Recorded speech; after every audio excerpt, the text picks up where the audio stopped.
Today we are going to start organizing. We had already studied planning. After planning process, the plans have to be implemented. So there is a function in management which is called organizing, in which implementation of plan is being done. Plans are being implemented in this step. How the plans are being implemented? Plans are being implemented by clarifying the job positions and working relationships among the various resources of the organization and effectively deploying these resources for the attainment of organizational goals. We can see that in organizing process, plans are actually implemented. Not only the plans are being done in the past, now they have to be implemented in this process. How the plans are being implemented is by clarifying the job positions and working relationships among the various resources and effectively deploying these resources for the attainment of organizational goals, so that our organizational goals can be achieved. It is the process. It can be also termed as a process by which manager brings order out of chaos. By how a manager brings order can be understood by the fact that he removes the conflicts among the workers, among the employees, our work and responsibility, and he creates an environment suitable for working, for teamwork. Now we study steps in the organizing process. How is the organizing done? First step in the organizing process is identification and division of work. Identification and division of work means the whole task, the whole work which was planned in the planning, predetermined plans. The whole work is divided into smaller tasks, smaller work, smaller units. The work is divided into manageable activities. Manageable activities means the activity which can be easily managed in the smallest unit, which can be easily managed, so that there is no duplication of work and the whole burden of work is shared among the workers. Not a single individual does all the work by himself. The whole work is being shared by the employees. One particular employee does only a part of the work. Okay, now we start. Now second step is departmentalization. Departmentalization means the activities which are of similar nature are grouped in one department. This grouping is known as departmentalization. Like we can take the example of sales department. In sales department, all the activities related to the sales of the product or service is grouped in that department. All the individuals working in that department perform the activities related to the sales. Their departmentalization can be done on the basis of product also, which can be, we say, the divisions. Departmentalization or division of the work. Division. Next step is assignment of duties. Each department which was created in the departmentalization step is put under the charge of an individual. He is the overall in charge of that department, known as departmental heads. Like we can say that sales department is put under the in charge of sales manager, production department under the production manager, finance department under the finance manager, marketing department under the marketing manager. These are all departmental heads. Each department consists of individuals who are allocated jobs to perform. Each member of the department is given a particular task to perform according to his skills and competencies. Next step is reporting relationship. Establishing reporting relationship. In this step, each member, each individual gets to know whom he has to take orders from and to whom he is accountable. This step helps to create a hierarchical structure in the organization. It means superior subordinate relationship in the organization.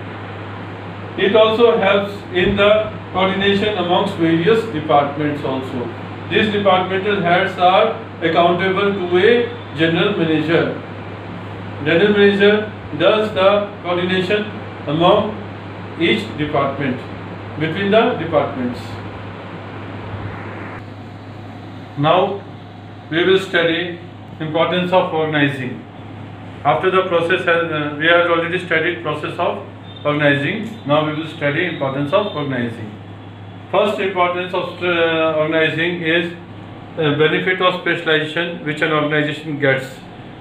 In the organizing process, the whole work was divided into manageable activities, and each part of that activity was performed by a single individual.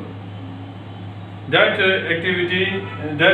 single individual who performs that activity, he does it repetitively. He does the work again and again. When he does the work again and again, he gains experience. He gains experience and specialization in that particular activity. This experience and specialization leads to the enhancement of productivity of the employee, which increases the efficiency of the organization. This division of work also reduces the workload of the employees. The whole task has not to be performed by a single individual. A single individual only perform a part of the job. So his workload is reduces, his productivity increases, he gains the experience, and he gains specialization in that particular activity. All these things increases the production of the organization and reduces the cost of the product, which increases the efficiency of the organization.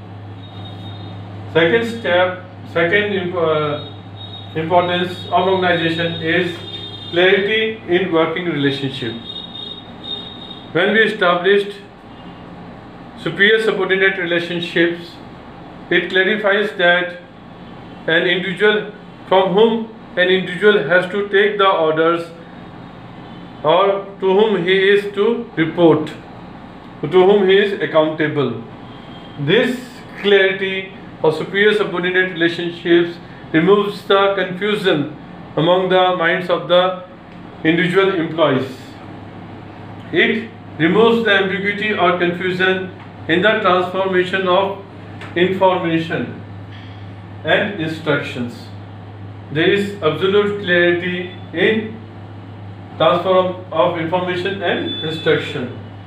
These relationships of superior subordinate also helps the organization to create a hierarchical structure which enables the fixation of responsibility and specifies the extent to which an individual can exercise his authority.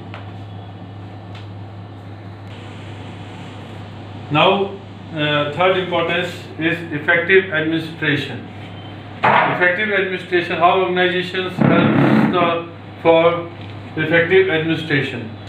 Organization provides clear description of jobs and related duties. Under assignment of duties, it is clearly specifically stated what kind of work an individual will perform. This provides clear description of job and what is the duties of the individual employees. This step avoids confusion and duplication in the minds of avoids confusion in the minds of the employees, and there is no duplication of work. That is, no single individual employee performs, no single job is performed by two different individual employees. So there is no confusion, and there is no duplication of work, which leads to proper execution of work. This makes management of enterprise easy, and this brings effectiveness in administration. This is how organizing helps in effective administration. Next is optimum utilization of resources. Proper assignment of jobs avoids overlapping of work and make possible the best use of resources. When the jobs are clearly defined, when an individual clearly knows what kind of work he has to perform, then there is no overlapping of work and there is no wastage of resources. The resources are used in a most possible efficient manner. There is no wastage of resources. Avoidance of duplication of works helps in preventing confusion. When there is no duplication of work, there is no confusion, and minimize the wastage of resources and efforts of the employees. In this way, organizing helps in optimum utilization of resources. Next is development of personnel. When we talk about personnel, there are two types of personnel working in an organization. One is the superior and other is the subordinate. Superior means here managers, and subordinate means the workers the employees who takes order from the manager. There is superior subordinate relationships, and both superior and subordinate gets the benefits by the organizing process. How? We can say that during organizing some jobs, some authority of the manager is being delegated to the subordinates.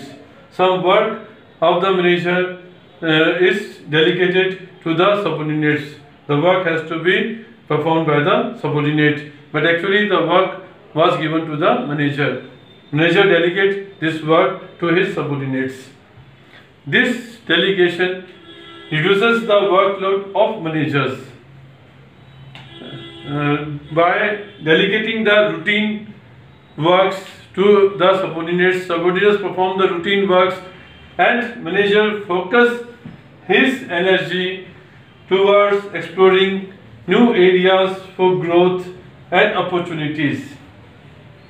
Manager's time is saved as he has not to perform any routine work. These routine works are given to the subordinates. Manager focuses all its energy towards exploring new areas for growth and opportunities, thereby strengthening the company's position in relation to the competitors. Subordinates also benefited from this process as delegation improves the ability of the subordinate to deal effectively with challenges. The challenges being faced by the subordinates, they can deal them effectively when the work is delegated to them, and this also helps to realize their full potential. Employees also realize their full potential due to this process.